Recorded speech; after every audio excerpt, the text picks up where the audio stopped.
Hey, welcome back. We're glad to be back with you. I'm Scott Howard. This is Eric Zier. That's DJ Shockley, and we are here for Georgia and Oregon. That's the first game on the schedule. That is Saturday at 3:30 in Atlanta, Mercedes-Benz Stadium. And we're going to break it down for you a little bit here, or these guys are actually. They're the experts. And Georgia and Oregon guys, first time since 1977.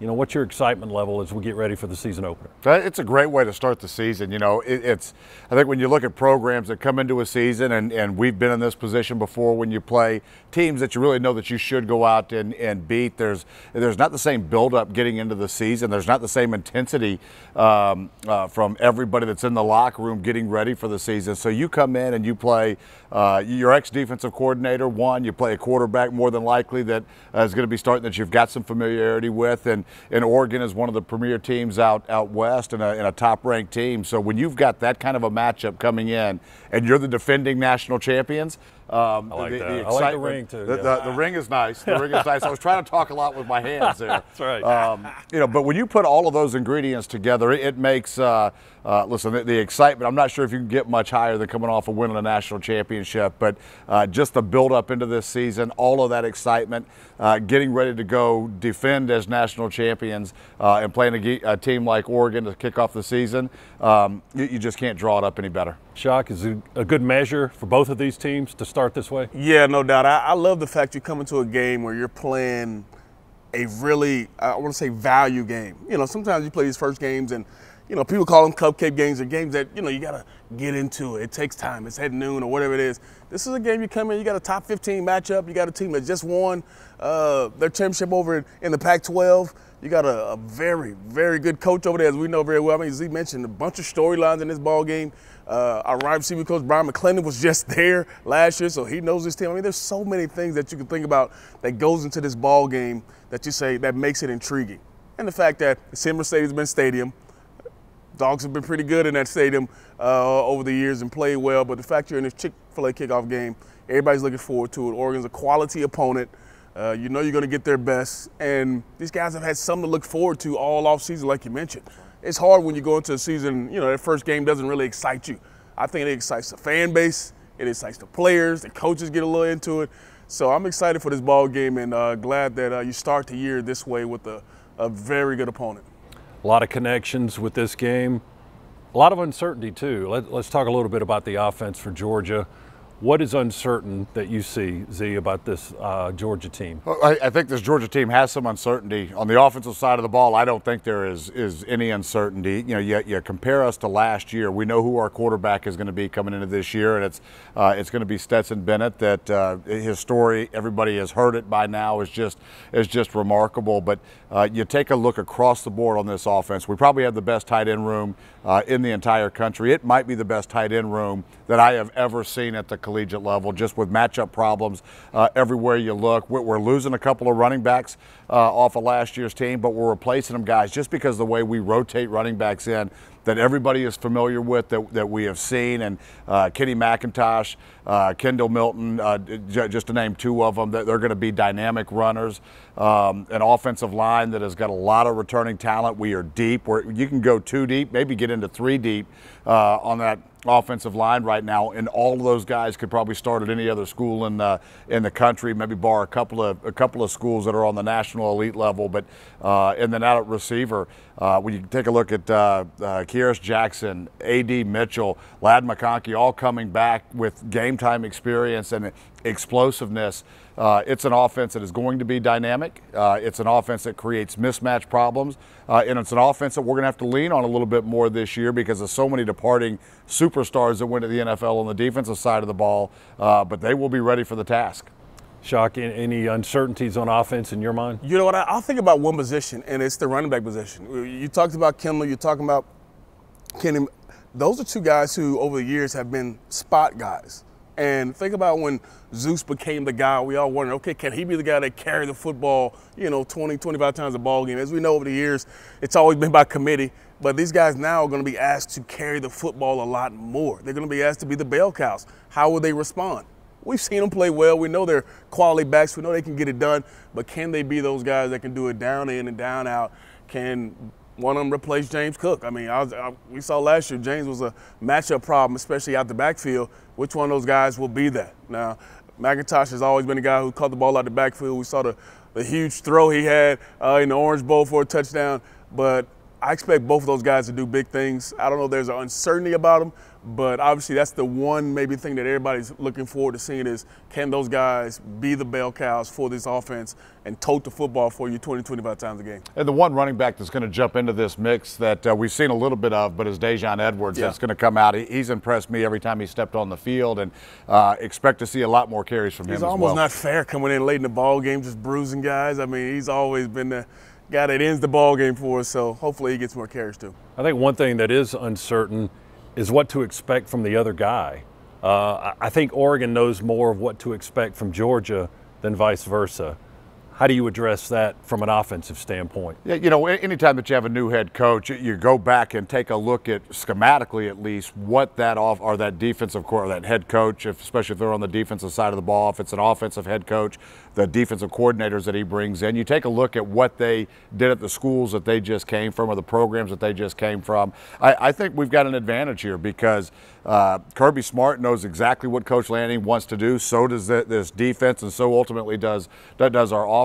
So from a scheme perspective, I think there's a level of comfort going into this football game because their new head coach was our defensive coordinator. He is a great one. Everybody loves him, and obviously he did tremendous things as a Georgia Bulldog. But this football team, especially this offense, is going to understand what he's going to go try to do. And now you just try to match that up against the personnel that Oregon's going to put on the field. Chuck? One thing that I thought was really paramount, what I thought I saw or heard Coach Smart say is, yeah, we know what Dan Lanning is. We know what he's about. He's been here. But he also said we went back and we studied the coaches that are on his staff as well. We went back and saw where they came from to see, okay, what kind of stuff did they do to bring some of those ideas here? So that tells you they're covering all their bases. You know Coach Lanning for sure. You know what he's about. But also, where did the secondary coach come from? Where did, the passing game coordinator, all those different spots that say, okay, here's some things that we may not account for, but because we know we got to study those guys, what could happen in the ball game. So, of course, we think Coach Lanning will have his fingerprint on that defense for sure, knowing he's a defensive guy. But also, I think the smart thing was Coach Smart saying, hey, we looked at all those other guys and said, all right, they came from this program or that program. This is what they did there. So there's nothing to really be surprised about once you get into the game. Last offensive question, what's your comfort level with Stetson Bennett at quarterback? This guy's a national championship quarterback. Unreal. I mean, his story, the way, he came through it all, and the fact that when everybody doubted him, the guy stepped up to the biggest plate and crushed it. I have no doubt that Stetson will continue to be the guy he has, and just hearing Coach Smart talk about the offseason he's had, the preseason he's had in camp, that he continues to be that leader, he's gotten better, and the fact that this year has been totally different, right? He's been working with the ones since spring practice, not like he did last year. He's been working with the ones off season in training camp. So that gives him the confidence, I think, to be even better. And now you look at it, he's in this offense for, 2-3 years now. I think he's got it back and forth. So I have no reserve about what 13 can be as a quarterback for the Dogs. Z, what sold you on Stetson?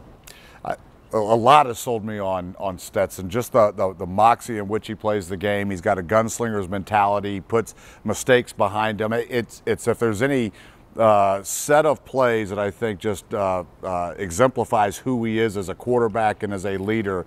If you go back to the national championship game, when he has the what I thought was a forward pass, obviously wasn't ruled a forward pass, was a fumble.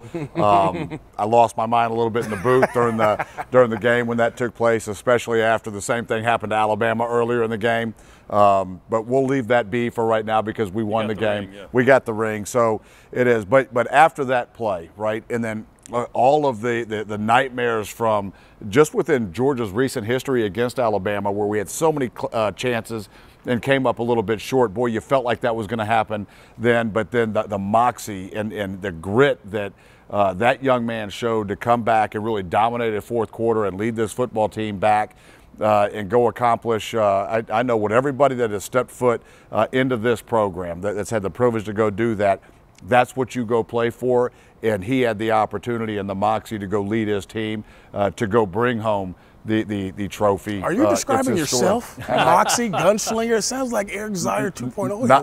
I'm not wearing him so much. I'm not wearing this ring because of me, but I'm wearing it because of him. That's for sure. No doubt. Well, Stetson Bennett won't have that generational defense like we had last year. Tons of losses to the NFL draft. 5 guys in the first round, 5 defensive players. Let's look at defense now. Who fills those roles? Listen, I think we've got plenty of talent to jump in and go fill those roles for sure. And listen, I think that there's going to be a drop off for sure from where we were last year. It was a generational type defense, but when you take a look at everybody that we've got and the talent that we've got coming back, and especially when you look at how we can, outside of this Oregon game, the first half of our season is going to be a great training ground for so many of these guys to get their feet wet, get used to playing college football.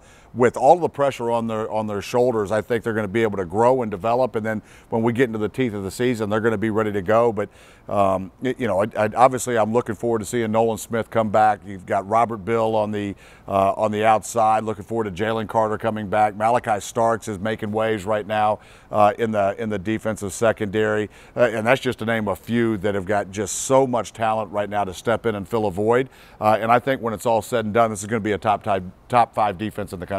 Shock, how much drop off, if any, do you feel like there'll be defensively? You know what, I think it won't be as much drop off as people think. Obviously, when you lose that many guys to the National Football League, you think about it in a mindset of there's no way you can replace those guys. But I think the great thing that has happened here is the way Kirby has recruited and his staff. I mean, they continue to bring in top-tier talent that when they step on the field, there is no drop-off. And I think for years, we've tried to get to that place where, okay, if a guy leaves, the next guy steps in that and fills that void. I think there are a lot of guys who have been backups for the last few years or have played sparingly here and there, but now continue to step in that mode and now can be really good. I mean, think about a guy like Zion Logue who's going to step in and play a lot of ball. Stackhouse is going to play a lot of role for him. Dumas Johnson's another guy who's been playing a little bit here and there, now steps into that linebacker spot. We saw Keeley step up last year in the secondary, become a better player in the corner. You got a veteran in Christopher Smith back there who can run the show for you. So, I mean, Z mentioned 3 guys up front that are going to be leaders. That's where it starts up front in the trenches. And then you got another lead on the back end. So I think this defense will be just fine considering the guys you have already in place, but also the guys that were backups that were watching all those leaders, watching all those guys who went to the NFL, now step to the forefront and be the guys. So I don't expect this defense to have a huge drop-off. I think they're going to be just as fast, just as physical, and now they're in the instance of proving that they belong now. And I thought Coach Smart's talked a lot about, this team has no room to be complacent because those guys didn't do it, or those guys are looking to prove that they deserve, they belong. So it's going to be fun to watch those guys step into those moments and say, all right, we're the new wave of dogs that's going to show what this defense can be. Everybody always likes to know, all right, who's going to be a breakout guy? Which freshman is going to shine? You mentioned Malachi Starks on defense. Would that be your pick on defense, or is there somebody else? Either him or Dumas Johnson are the 2 guys that I think are going to just step out and stand out this year. And it may not be initially or right away, but I think as the season progresses, the one guy I'm really looking forward to see is Starks in the secondary. He is a physical player. He is smart. He can get after the football and be a ball hawk. And I think that between him and Dumas Johnson, those 2 guys are who I look really forward to stepping up and elevating their game and playing at the highest levels. Shock, which position on defense is it easier for a youthful guy to come in and make his mark? Is there one? I think up front. I think there's so much going on the back end. It's tougher. At the linebacker spots, you got so many things going on with the offensive line, backs out the backfield, whatever it is in coverage. I think up front, rushing the passer. You get a guy that says, all right, let's line you up here on the edge, or let's put you in this, 3 technique and say, go get him. I think that is the easiest way you can get a young guy to go out and play fast, because that's ultimately what you want. You don't want a guy out there thinking too much. And for me, the guy that comes to mind that a lot of people are talking about now is Mykel Williams. I mean, everybody's talking about what he has been since he got here in January. And you hear some of his teammates say, this guy looks just like Trayvon Walker as a freshman. 6'5", 260 already, and is getting rave reviews, arms down to his legs, all this kind of stuff. He's one of those guys I think a lot of fans will have to keep their eye out for, and also keep an ear out for, that, hey, this guy could be one of those game records that shows up and you say, where did this guy come from? But he may be a guy you look forward to watching and just saying, hey, put him in on second, third down or pass situation and say, all right, you go get that guy playing quarterback. I think that's the easiest way to do it. He can play fast, no thinking. Go get you a couple sacks, a couple TFLs. And more than likely, the guy that they'll have to get is Bo Nix, the transfer from Auburn, who is now at Oregon, expected to be the starter. We've seen him a lot at Auburn. The last 3 years, Georgia's had great success against him.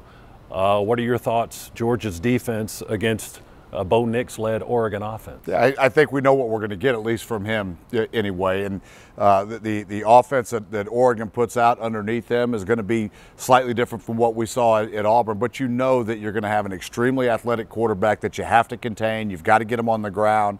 I don't know if we saw very few quarterbacks last year that could extend plays the way Bo Nix could extend plays. He is big, he is strong, he is athletic, he can throw the football, so he can hurt you if you let him run around. But if you can keep him contained, force him to be a pocket passer and throw the football, when we're able to go do that, we can go have some success. We limit some of the things that he can do at that point. But if you let him run around, he can go hurt you with anybody of them.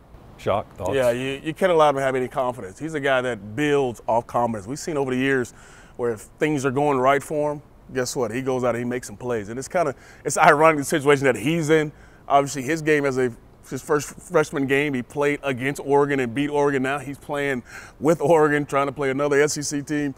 And we've seen a lot of Bo Nix. We know what he's about. And I think Z mentioned a lot of great points of you got to keep him inside. Where he's most dangerous when he gets outside and is able to create. But I think we have the type of players, as we've seen over the years, to be able to run him down. I remember last year being on the sideline, watching him run around and a couple times get hit, and you could just see it was a long, slow process to get up. Like, this is happening all day long. And I know back in his mind, he remembers that this is a very fiery defense. They get after you. They make a lot of plays on you. And if you can continue to just hit him and get after him, not allow him to have that confidence, you got a good chance of being there at the end for him. Georgia and Oregon Saturday at 3:30. Final phase of the game, we like to talk about special teams. Georgia's got a big loss to fill, Jake Camarda. How do you feel that, or can you? Listen, I don't know if you can feel that one. When you look at all of the losses that we've had, I think Jake Camarda, in losing him, is probably our biggest loss and the one that is going to be most difficult to fill when you look at all of the things that he did, down to holding on field goal and extra point. It is, all of those things. It's so technical, and they're almost an afterthought when you're watching the game. But when you're out there, you think of the number of times that Camarda flipped the field and pinned opposing teams inside their 20 or inside their 10. The job that he did on field goal, kickoffs for us as well. It is going to be the biggest shoes I think that we have to fill, probably the biggest loss that we've had. Kevin Butler talks about it. Really, that's our biggest defensive loss. He's very passionate about it, isn't he? He calls it our biggest defensive loss because it really is. It becomes a defensive play for you. So it's going to be interesting to see who emerges there. But for me, that's the biggest question mark on this team. I agree. I mean, obviously we've had a very big advantage when it comes to flipping the field or being able to pin a team back. And, it helps your defense, like we talked about plenty of times, having a guy that is steady, that is consistent, that is always, on point. And to be able to have that guy and not have him there anymore is a big loss for this team. But I think, like I mentioned, Coach Martin and his staff do a great job of bringing in guys who are capable to fill that void. And I think you got a couple guys who've been going at it in camp. You never know until the lights come on, though, what happens, how those guys respond. But hopefully those guys have had enough under their belt here in camp and enough pressure that they show up in that ball game and be ready to go. The guy that's expected to win the punting job, at least initially, is Australian kicker Brett Thorson, who doesn't have a lot of American football playing experience. How does that factor into the role that he's going to play? On the surface, you would think if you're a punter, it wouldn't. But when you think about especially if we're going to go move him and leverage him the way that we did Jake last year with holding on extra points and holding on field goals, the fact that you haven't played It's a big deal, and it's not if you get a perfect snap and you're just able to go do your skill, which is punt the football. I think that in those situations he's going to be fine. But when you've got bullets flying at you and you're in the heat of the battle, and all of a sudden there's a bad snap or you've got to adjust and react athletically. The fact that you've never played the game before, that can have impact. Will it? I don't know. He's out in practice and getting reps. If there's a position that you can go do it, that's probably one, along with kicker, to be able to go step in and just perform your duty. But listen, the game of football is dynamic. And when you get out there in front of 90,000 or 100,000 fans that are screaming at you, the nerves are going to be heightened. And when things go not as planned, that's where I think the lack of experience could come up and get you a little bit or be evident. Shock, did you ever play with anyone that had very little football experience at this level? Not at this level. I think I played with guys who may have had like 1 year of experience in high school playing football, and they're just freakish athletes, and they come to college, and it takes them a little time, to be honest. I mean, they have to adapt to the speed of everybody else, or you got to adapt to the competitiveness of practice each and every day. And like Z said, once you get out there in front of 80, 90,000 fans and no coaches are standing behind you, that's a little different. So you never know what's going to happen until a guy gets out there and he has to go through it himself and go through a little adversity too. I mean, that's the best way to learn is in game, is going through those type of situations. But most of those guys, they usually adapt pretty well, and I expect our guys to do the same. Jack Podlesny is back for another year and is expected to handle Georgia's field goal kicking duties. Jared Zirkel could factor into kickoffs. And then that takes us to all the other special teams units, where we'll likely see a lot of our talented freshmen.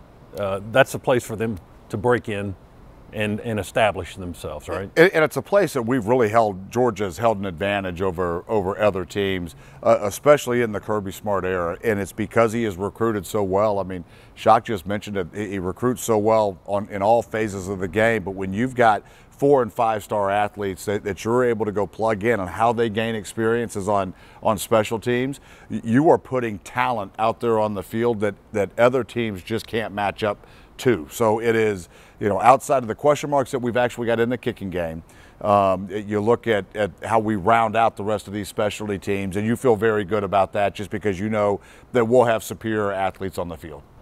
Chuck?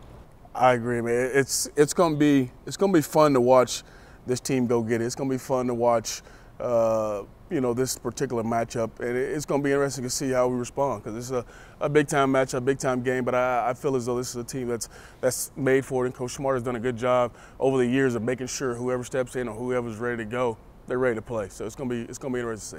Will this Georgia-Oregon be a tape measure game, or will it be too early in the season to really know what both of these teams will look like in November? I don't think so. I think you obviously grow as the season goes on, but go back to last year's game against Clemson. I mean, it was a measuring stick for our team. Everybody knew you had a lot of great players coming back, but you just didn't know how they would gel and come together, because coming into that season, you had a lot of guys who had NFL potential, but you didn't know going into that ball game how it would go. And that was a hard-fought ball game. And I think you built so much from that ball game. You built so much tough skin, so much grit from having to battle in a big-time game like that on the road, neutral site game similar as this one is, and you're playing a quality opponent. So I think you learn a lot about your team in this ball game, and I think they will do the same playing against Oregon, because they're going to be coached really well. They got a lot of players, they got a lot of athletes, and they're used to winning as well. So they're not going to come in here and say, okay, yeah, we're in your state, we're in this building, you guys know a lot. We're not just going to fall forward. They're going to go out and play their hardest. So I expect this to be a hard-fought game, and Georgia learn just as much from it, and they win. See, final thoughts? No, I would agree with everything that Shock said. I think this is, anytime that you have a top 15 matchup, I mean, it is, you're going to see where we are. That doesn't mean that if we win that football game, we are automatically playing for an SEC championship or in the Final Four playing for a national championship by any stretch of the imagination. But it without question can define or begin to define your season. You take a look at the Georgia-Clemson game last year. For Georgia, it was a springboard into bigger and better things. We had to get better and improve and improve and improve, which we did. For Clemson, that one chink in their armor, it made them stumble out of the gates, and they really struggled to go find their footing. You take a game like this against a quality opponent that has got a chance to go win their conference as well. I think it's going to be hard fought over on that coast as well. But yeah, this game is going to let you know where you are. Not that, you know, it's not, if you lose the football game, you're going to have a chance to go get back into the running. If you win, it doesn't mean you've arrived, but it's going to show the entire country where this Georgia team is, at least coming out of the gates. All right, some of our thoughts for Georgia and Oregon. That's DJ Shockley, Eric Zeier. We're part of the Georgia radio crew. We thank you for being with us, and we'll see you Saturday, September 3rd, Georgia and Oregon, Mercedes-Benz Stadium, top 15 matchup. 11:30 is our airtime. We hope you can join us on the radio. Go Dogs. Go Dogs.